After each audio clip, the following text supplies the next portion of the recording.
Good morning, all.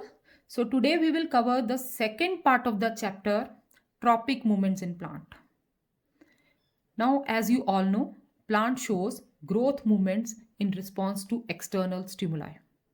Again, in lower classes, you have studied that there are two types of plant movements, tropic movement and nastic movement. For both type of movements, stimulus is required. But in nastic movement, the movement of a plant in response to external stimuli in which the direction of the response is not determined by direction of stimulus. Plants show their response to the stimuli, but whether it is in the direction of stimulus or not, it is not determined by the stimulus. In tropic movement, the movement of plant parts is either towards or away from the stimulus. Means the direction of stimulus determines the direction of response. And if a plant parts move towards stimulus, we say it is showing positive movements. And if plant parts move against stimulus, away from the stimulus, we say that a plant part is showing negative movements. Now, in your book, it is written that we know that tropic movements in plants, we know that when a seed germinate in the soil, its roots and shoots keep growing if the developing plant is to survive. So for the survival of plant, roots and shoots must do or keep on growing. For the growth of the root and shoot must take place in the right direction. Now, they keep on growing, but their growth must to take place in a right direction. Means roots always towards the gravity and shoots always towards the direction of light. The root must grow downward into the soil, which will support water and minerals for the plant. Now, roots, they grow towards the soil, towards the gravity. Why? Because they have to support the plant, they have to absorb water and minerals for the plant. And shoot must grow up towards the light source so that the developing leaflets could carry out photosynthesis. And shoots, they always grows towards the light to absorb light for the process of photosynthesis. The movement of these parts of the plant take place in direct response to external stimuli, and direction of the response is related to the direction from which stimulus is coming, and such response is called tropism. So here the direction of response is directly proportional to the direction from which the stimulus is coming, and such response we call as tropism. The term tropic again comes from a Greek word tropos, which means to turn. Now, growth movement occurring in response to unidirectional external stimuli, the stimulus which is coming from one direction in a plant part, are called tropic movement. This is the definition. Growth movement occurring in response to unidirectional external stimuli in a plant part are called tropic movement. Such some of the tropic movements in plants are as follows. Now, in your there are four types of tropic movements. They are phototropism, zeotropism, hydrotropism, and chemotropism. So, the four types of tropic movements, they are phototropism, stimulus is light; zeotropism, stimulus is gravity; hydrotropism, stimulus is water; and chemotropism, here the stimulus are chemicals. Starting with the first type of movement, that is phototropism. Beta, phototropism means movement towards light. The plant grown in light illuminating them from all direction grows more or less upwards, but if the light is brighter or on one side of the plant than another, that is unilateral light, then the shoot of the plant will bend towards the increased light, and the roots, if they are exposed, they will grow away from it. So, it means that if a plant is grown in the condition where light is coming from all direction, then it will grow vertically, means more or less upwards. But if light is brighter, and it is coming from one side. Like if a plant is kept in a room where light is coming only from window, like here, if a plant is kept in a room where light is coming only from a window, then the shoot of the plant will bend towards the light. And if roots are exposed to this light, then they will move away from the light. Look here, the stem of the plant is bent towards the light and roots away from the light. Again, stem bends to absorb light and roots away from the light because they have to absorb water from the soil. So thus the shoots are called, as shoots are moving towards the light, so they are called positively phototropic, or they show positive phototropism. And roots are negatively phototropic, means as they are moving away from the light, so they are showing negative phototropism. This response has cleared the survival value of the plant. Now, why they are behaving like this? Because of for their survival. It helps to ensure that shoot receive much light as possible, allowing maximum amount of photosynthesis to take place. Now, for bending of the plant towards the light, one hormone is responsible for bending of the plant towards the light, and that is auxin. But auxin plays an important role in phototropism. Auxins help in bending of a shoot towards the source of light by getting accumulated in the region of the shoot which is not facing the light. This results in rapid cell elongation in this side, thus causing the shoot to bend towards the source of light. Now here, just see the diagram. Now here, this is one of the shoot. As you all know that auxins, they are present at the tips of the shoot. So auxin is present here. Now if the shoot is receiving light from all direction, like in here, the shoot is getting light from all the direction. So in that condition, this auxin accumulate uniformly at the tip of the plant. So as the distribution of auxin is uniform here, the plant will go vertical. It will grow vertically.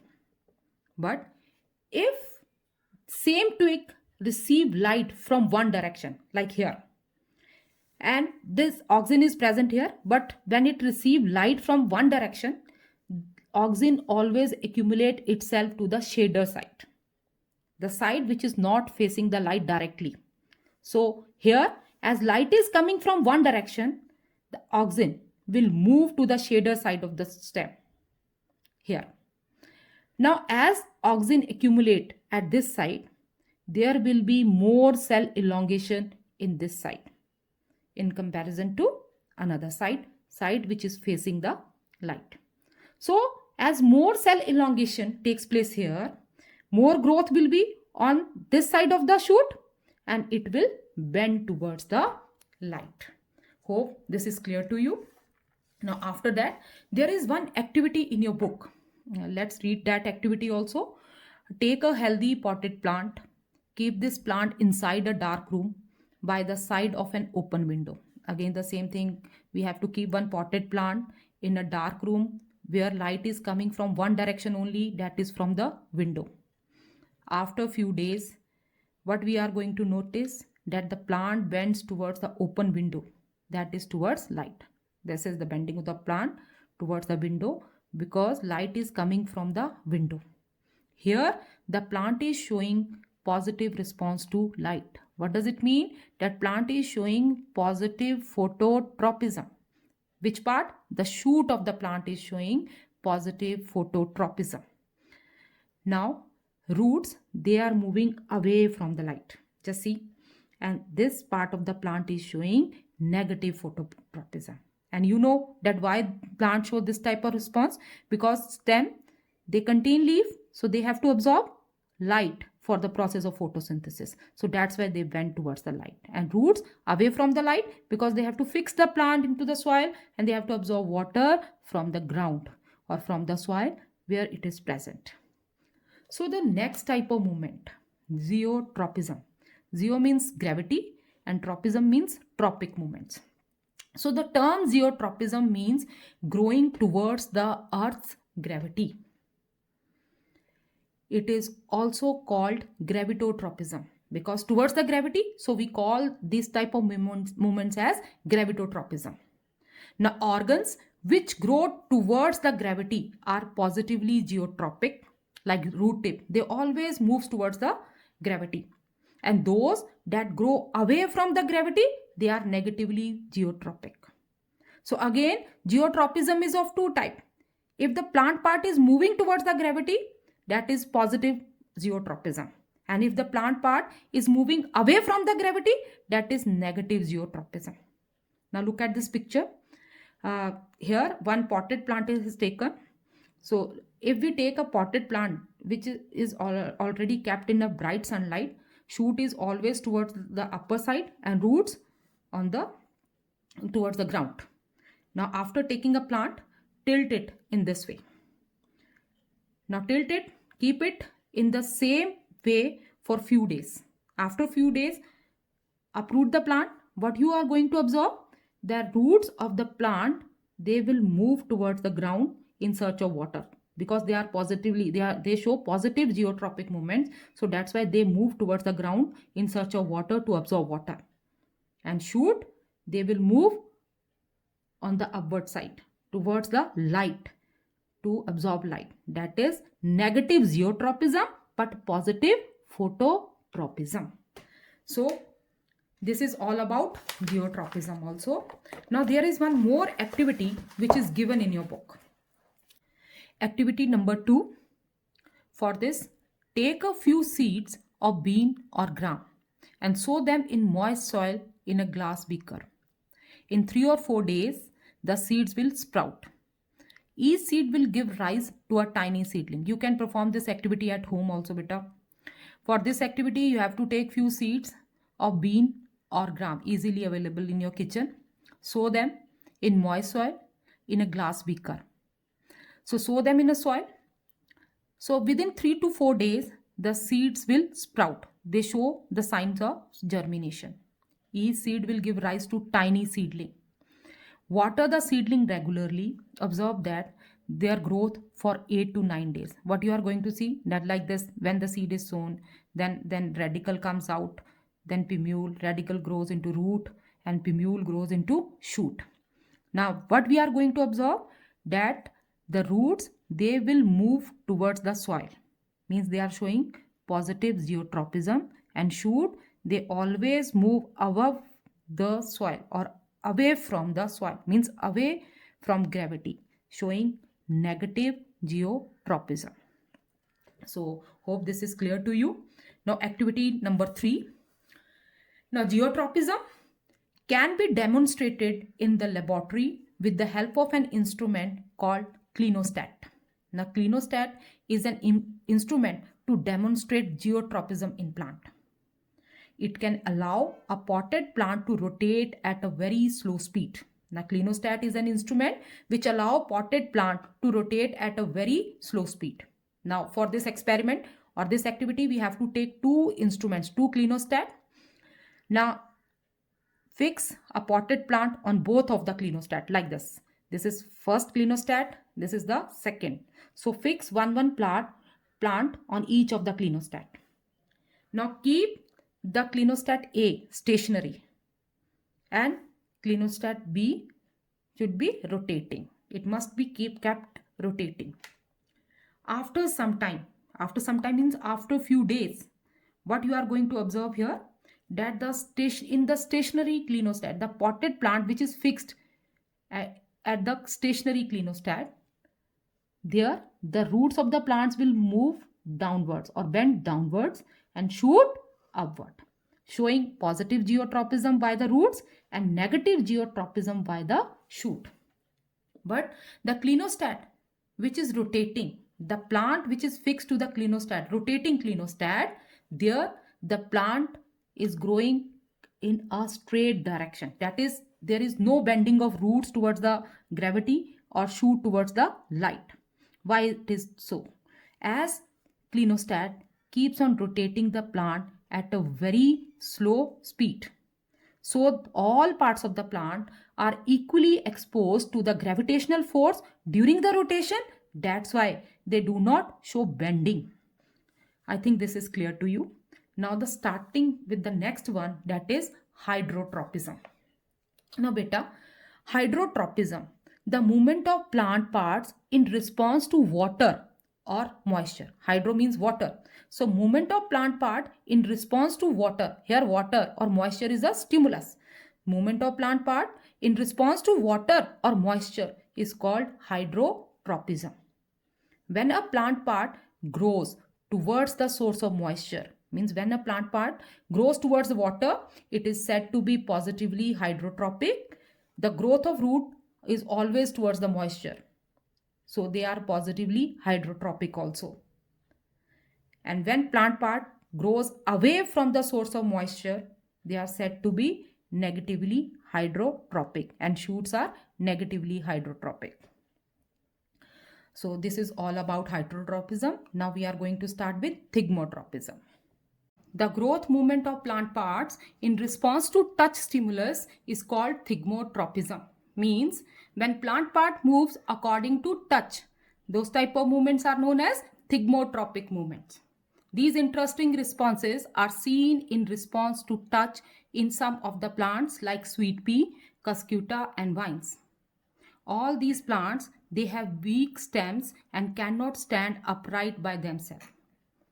So they have modified structures in the form of tendrils which give them support by twining around wall and any another part of the plant. Now, these modified structures, if they arise from the stem, like in this picture, if they arise from the stem, they are known as stem tendril. And if they arise from the leaf, like here, they arise from the leaf, then they are known as leaf tendril. Now, stimulus is received by the tip of the tendril. So, it is received by the tip of the tendril. Now, after that, the same stimulus is transmitted to basal part of the tendril. From here, it is passed to the basal part. From here, it is passed to the basal part. So in this way, tendril becomes sensitive and it coils around the support. Which support? That is in the form of wall or any another part of the plant. So these tendrils provide well-known example of thigmotropism. Hope everything is clear to you. Now starting with activity 4. To investigate the effects of water on the growth of roots and shoot. For this, we have to take a piece of wire netting or a gauze. Then suspend it by the means of wires like this. Place moist sawdust over this wire net and then put some germinating seeds embedded in that sawdust. Now within few days, seed germinate. Now as the seed germinate, first radicle will grow, that future root will grow downward through wire net under the influence of gravity, and this is showing positive geotropism. But after some days, they start growing towards moist sawdust, the only source of water. Here, as the wire net is suspended, so no source of water is present downward, and plant need water, so they turn towards sawdust, showing positive hydrotropism. This experiment shows that the roots grows towards the water and shoots do not. For the root, water is the most effective stimulus than gravity. It shows that if plant is getting two stimulus at a time from different direction, it will choose the important one. Next is chemotropism. Chemotropism is the phenomenon of growth of plant organ in response to chemicals. The movement of pollen tube of angiosperms and gymnosperms towards sugar and peptone secreted by neck canal cell of the female gametophyte is an example of chemotropism. As you all know, in higher plants, that is in angiosperms and gymnosperms, fertilization takes place inside ovule present in ovary. It takes place here inside the ovule, which is present in ovary. And male gamete is received by stigma through pollination. From here, male nucleus is to be carried to ovule for fertilization by forming pollen tube. Stigma and neck canal cells of the style. Stigma and neck canal cells of the style secrete sugar and peptones. In response to these substances, pollen tube is formed which moves towards the ovule and carry male nucleus for the process of fertilization. So this is the example of chemotropic movements. The movement of fungi growing towards the area richer in food is also chemotropism. The tentacles in Drosera, they also move towards the source of nutrition. That is also a chemotropic movement. Now, starting with this column, sunflowers exhibit heliotropism, a fascinating phenomenon of young flower head following the sun across the sky as it moves from east to west direction. This is because the sunflower plant contain auxin, which are sensitive to sunlight. So as the sun moves across the sky, the site of accumulation of auxin in sunflower changes, and as it always accumulate on the shader side. So that side will grow longer by cell elongation, and it causes bending of sunflower towards the sun. So as due to accumulation of auxin at different parts of the stem during the day, sunflower, it bends towards the light and it moves with light starting from east to the west. And this type of movements are known as heliotropism or heliotropic movement. Now with this, the chapter is finished. Revise the chapter thoroughly, and in next video, we will start with back exercises. Thank you.